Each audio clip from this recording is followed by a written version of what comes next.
এরা এই দুটো উইটনেসকে খতম করতে চেয়েছিল যাতে এই কেসটা ক্লোজ হয়ে যায়। She is not okay, she is serious, তবে জ্ঞান আছে, কথা বলার চেষ্টা করছিলেন, আমি বলিনি। দুটো চোখ থেকে অঝরে জল পড়ছে। সমস্যায় অর্থাৎ অভয়ার বাবা, তিনিও আপাতত সাথেই থাকবেন। উনিও অল্প বিস্তর আমাদের মতো লাঠি খেয়েছেন, কিন্তু মা শাখাপলা তো ভেঙেইছে, ইঞ্জুরি খুব সিরিয়াস, ভালো ইঞ্জুরি করেছেন, স্ক্যান হয়েছে, এমআরআইও করতে হবে, এবং অলরেডি মানে প্রাইমারি যা করা, চ্যানেল করা, স্যালাইন দেওয়া, সিটি স্ক্যান করা, লোয়ার অ্যাবডোমেনকে আল্ট্রাসোনোগ্রাফি করা, ফুল ফেজে ডাক্তাররা খুব টেক কেয়ার করে করছেন। সকলেরই একটা ইমোশন অভয়ার বাবা মা বা অভয়ার পরিবারের প্রতি আছে। একটা অরাজনৈতিক আন্দোলন, সেখানে কি এমন ঘটনা ঘটলো, লাঠিচার্জ হলো?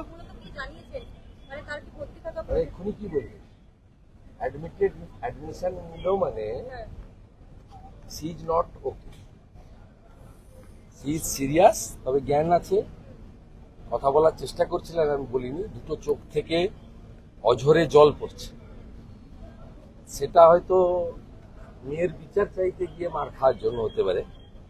পেনও আছে, আমার সামনেই ডাক্তারবাবুরা কিছু চেক আপ করছিলেন, দেখলাম উনি ডিসকমফোর্ট ফিল করছেন। মেয়ের জন্য এতদিন আন্দোলন হচ্ছিল, মেয়ের জন্য। অভয়ের মাকে আজকে এইভাবে মার খেতে হলো, মাথা ফুলে গেল, এতটা চোট পেলেন তিনি, এটা কি চললো? এটা কিন্তু পুলিশের একটা মারাত্মক। আসল কথা, বিনীত গোয়েলকে বাঁচাতে চায় মনোজ বার্মা। আমি ওখানে বলেছি, বরাহানন্দন বলেছি, আরো খারাপ কিছু যদি ভাষা থাকে অভিধানে, এটা মনোজ বার্মাদের ক্ষেত্রে, মমতা পুলিশের ক্ষেত্রে অ্যাপ্রোপ্রিয়েট। আরো যদি কিছু ভাষা থাকে, আমি আপনাকে বলছি, এরা এই দুটো উইটনেসকে খতম করতে চেয়েছিল যাতে এই কেসটা ক্লোজ হয়ে যায়। কারণ ওরা খুব ভীত, আতঙ্কিত। অভিজিৎ সরকারের কেসে পরেশ পাল, স্বপন সমাদ্দারের পরিণতি দেখে, নারকেলডাঙ্গার ওসি জেলে যাওয়া দেখে ওরা ভাবছেন এর বাবা মা যেভাবে লেগে আছে, কোর্টে যেভাবে লড়াই করছে, 18 আগস্ট আবার ডেট আছে যেটা সুপ্রিম কোর্ট থেকে ফিরিয়ে দিয়েছে কেস, এরা দুজন তো নাছড় বাঁধা। অতএব এ তো বিনীত গোয়েল সন্দীপ ঘোষ যাবে, আর বিনীত গোয়েল সন্দীপ ঘোষের মোবাইল ফোন যদি ঠিকঠাক তদন্ত হয়, মমতা ঝাড়গ্রাম থেকে বসে কি করেছে, 14ই আগস্ট আরজিকর অতীন ঘোষকে দিয়ে ভাঙিয়েছে, সেটাও প্রমাণিত হবে, মমতাও জড়াবে।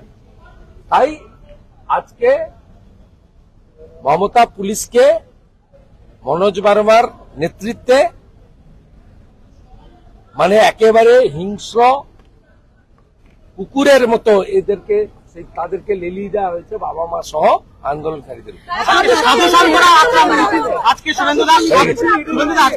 এমন পরিস্থিতি হলো যে লাঠিচার্জ হলো, সাধু সন্তরা আক্রান্ত হলেন, অরাজনৈতিক আন্দোলন ছিল, বাবা মা করেছে তাকে বলুন, আমি লাঠিচার্জ করেছি নাকি? লাঠি খেয়েছি।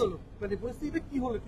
পুলিশের ব্যবস্থা ছিল, আমরা দেখুন এর আগে যত নবান্ন অভিযান হয়েছে অনেকেই সেটিং করে করেন, আমরা তো পুলিশের সঙ্গে কথা বলিনি। সেই কারণে জাভেদ শামীমরা, সুপ্রতিম সরকাররা, মনোজ বার্মারা বলছিলেন কে ডেকেছে জানি না, কত লোক হবে জানি না, কোত্থেকে হবে জানি না।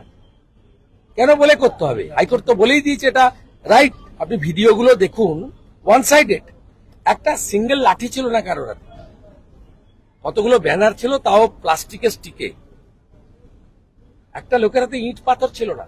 আর ওরা ইলেকট্রিক শক লাঠি, স্টিলের লাঠি, বেত, আপনার টিয়ার গ্যাস, রাবার বুলেট, সমস্ত ভাবে সজ্জিত হয়ে হাজারে হাজারে রাজীব কুমারের বাহিনী আর মনোজ বার্মার বাহিনীকে একেবারে ঘিয়ে ভাজা মানে পাগলা কুকুরের মতো লেলিয়ে দেওয়া হয়েছে 30-40 হাজার আন্দোলনকারীর উপরে। সাধু সন্তদের উপরে আক্রমণ করা হলো, করবেই তো, হিন্দু বিরোধী সরকার বলেই তো ওর বাবা ওর মায়ের শাখাপলা ভেঙে দিয়েছে, সরকারটাই তো হিন্দু। এখানে আরো বেশ কয়েকজন জখম হয়ে ভর্তি হয়েছে, 6 জনের মতো আরো জখম হয়ে ভর্তি হয়েছে। এখানে মোট অ্যাডমিটেড হয়েছে এখনো অব্দি 6 জন, তার মধ্যে রেবেকা মোল্লার হাত ভেঙেছে, মাথা স্টিচ হয়েছে, স্ক্যান হচ্ছে, ইন্টারনাল হ্যামারেজ থাকতে পারে। কাঁচড়াপাড়ার একটি প্রতিবাদী ছেলের, বাঁকুড়ার একটা ছেলের গাল কেটেছে, কান কেটেছে, হাত কেটেছে। এর বাইরেও আরো 15-16 জনকে কাউন্সিলর সজল ঘোষের নার্সিংহোমে এবং রেলের হসপিটালে করা হয়েছে। আমরা সিদ্ধান্তই নিয়েছিলাম কোনো ইনজোর্ডকে মমতার হসপিটালে পাঠাবো না। যেখানে অভয়া বোন সেফ নয়, সেখানে কোনো লোক সেফ নয় বলে আমরা মনে করি। তারা যখন আসলেন রাস্তাতে বিভিন্ন জায়গায় বাধা পেলেন, পুলিশের তাদের আটকালো, গাড়ি থামিয়ে ছবি তুললো, বারংবার এই বাধার মুখে তারা পড়লেন। সকাল 9টা থেকে বেরিয়েছি, 12:30টার সময় পৌঁছেছি। আমি হসপিটাল কর্তৃপক্ষকে অনুরোধ করলাম একটু কিছু খাবার দেন বাবাকে। 9টার আগে বেরিয়েছে, এখন বিকেল 5টা বাজে, কমপ্লিটলি অভুক্ত। যার হুঁশ আছে তার নাম মানুষ। আমি মনে করি এই রাজ্যের মুখ্যমন্ত্রী হুঁশ নেই, তাই তিনি অমানুষ।